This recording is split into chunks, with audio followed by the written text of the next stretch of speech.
Hello and welcome back, guys. My name is Pascal and I received a few questions about how you can really work with FigMagic, and so I decided to make a new mini series. Within the next 5 episodes we are going to dive in a little bit deeper into FigMagic.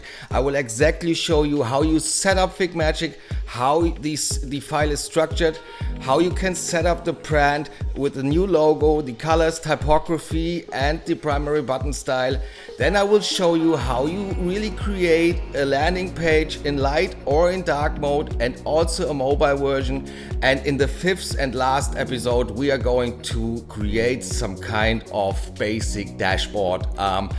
I hope you like what you see, and if you want to see more content like this, subscribe to the channel and leave me a like if you like this content. And let's directly dive in how you set up FigMagic. So after downloading FigMagic, the Figma UI Kit, to your computer, you should see a folder like this, where you also find a license agreement and a README file to make sure that you have the latest Figma version installed, and also that you have all the fonts provided in the fonts folder also installed.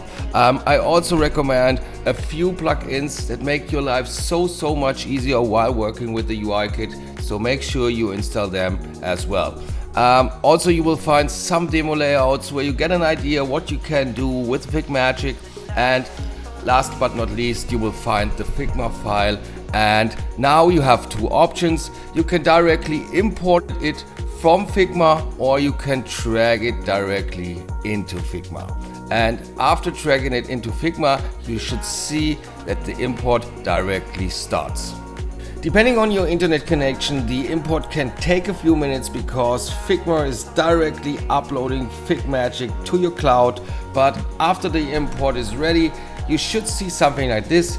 Just open it up, and the first thing you should see is the thumbnail of FigMagic, and that means you're in FigMagic, and now we can go and take a deeper look into the structure. Thank you very much, guys. I hope you like what you see. See you in the next episode with another topic. And if you like what you see, leave me a like and subscribe to the channel for more content like this. And see you next time.